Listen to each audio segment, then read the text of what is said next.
பகவத்கீதையில் 7வது சாப்டரில் 12வது ஸ்லோகம். ஏ சைவ சாத்விகா பாவா ராஜசாஸ்தாமசாக்ஷஸ்யே மத்த ஏவேதி தான் வித்தி நத்வகம் தேஷு தேமயி. இப்போ இதுக்குள்ள அர்த்தத்தை பார்க்கலாம். கண்ணன் சொல்லின்னு இருக்கார், நான் இடையனா வந்தாலுமே நான் சர்வேஸ்வரன் தான். என்னால் எல்லா பொருட்களும் பண்பும் நானே. அவரை விருப்பம் அனைத்தும் நான் நல்ல தன்மையில் எல்லாத்தையும் நான் இருக்கேன் அப்படிங்கிறார். அதாவது இப்போ ஒரு உதாரணம் கூட சொல்கிறார். தேரெழுந்தூர் பகவான் ஆவுடையப்பன் இருக்கார் இல்லையா, அவர் கண்ணன் தானே. அவர்கிட்ட ஒரு ராஜா ரொம்ப மண்ட கனமாக நான் உனக்கு என்ன வேணுமோ தரேன் அப்படின்னாராம். ஓஹோ அப்படியா, எனக்கு 1000 குடம் வெண்ணெய் கொண்டு வந்து கொடு, அப்போ நான் ஒத்துக்கிறேன் நீ பெரிய ஆளுன்னு அப்படின்னு கண்ணன் சொல்கிறாராம்.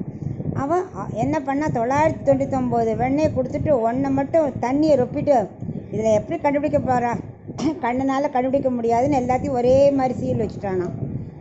அப்புறம் பார்த்தா கண்ணன் வந்த உடனே கரெக்டாக எது தண்ணி இருக்கோ அதை மட்டும் எடுத்தாரான். அவன் அசந்து போயிட்டான், என்னடா அது இவ்வளோ வெண்ணெய் வச்சுருக்கா, கரெக்டாக இதை மட்டும் எடுத்துட்டாரே அப்படின்னு. அப்புறம் மற்ற தண்ணி எல்லாமே தண்ணியாக இருக்குது, ஒன்றுத்துலேயும் வெண்ணெயே இல்லை. அவ்வளோதான், அப்படியே சாஷ்டாங்கமாக காலில் விழுந்துட்டானா. யாரை யார் ஏமாத்துறது, அதான் அவர் சொல்கிறாராம். இதனால் நான் தான்ப்பா எல்லாமே, அவள் விருப்பத்துக்கு ஏற்ற மாதிரி நல்ல தன்மையெல்லாம் கொடுக்கறது நான் தான் அப்படிங்கிறாராம். அப்போது அர்ஜுனனுக்கு அடுத்த சந்தேகம் வந்துடுமே, அப்போ அகங்காரம் யார் தரா, நீ இதை கொடுக்குற, நல்ல தன்மையெல்லாம் நீங்கிற, அப்போ அகங்காரம் இந்த ராஜா அகங்காரமாக இருந்தானே அது அப்படிங்கிறானா. அப்போ அவர் சொல்கிறார், அப்போ தான் இந்த ஸ்லோகத்தை ஆரம்பிக்கிறார். சாத்விக குணம் எவையெல்லாமோ, யாரெல்லாம் சாத்விக குண பொருட்களை விரும்புகிறாளோ அவளுக்கு அந்த குணத்தை நான் தரேன். யாருக்கெல்லாம் ராஜச குணம்தான் வேணும் அப்படின்னு நினைக்கிறாளோ அவளுக்கும் எல்லாமே எங்கிட்டேருந்து தான் உருவாருது. தாமச குணம் தான் லைக் பண்ணுறான்னா அவளுக்கும் நான் தான் தரேன். எல்லாமே எங்கிட்டேருந்து தான் வருது.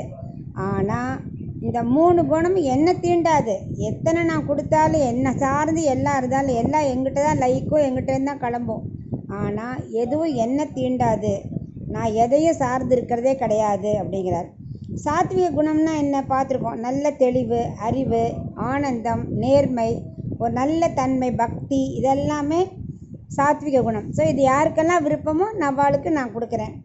ராஜச பாவம்னா என்னென்னா கோபம், வெறுப்பு, காமம், பதற்றம், கவனம் இல்லாமை, நிதானமே இருக்காது, படபடன்னு ஒரு வேலையை செய்கிறது, இவாளுக்கும் நான் தான் தரேன். பட் அது குறையணுமான அவள் நல்ல யோகா பண்ணால் போகிறோம், கொஞ்சம் கொஞ்சமாக அந்த படபடப்பு தன்மை குறைஞ்சிருங்கிறார். தாமச பாவம் மயக்கம், தூக்கம், சோம்பேறித்தனம், எப்போ பார்த்தாலும் ஒரு ரெஸ்ட் எடுத்துகிட்டே இருக்கலாம் போல் இருக்கிறது, இதெல்லாம் இந்த மாதிரி முக்குணமான பொருட்களும் அதை விரும்புகிற வாழ்க்கை எல்லாம் கொடுக்கறதே நான் தான். ஆனால் அந்த குணங்கள் எதுவுமே என்ன தீண்டாது அப்படின்னு இந்த 12வது ஸ்லோகத்தில் விளக்குறேன்.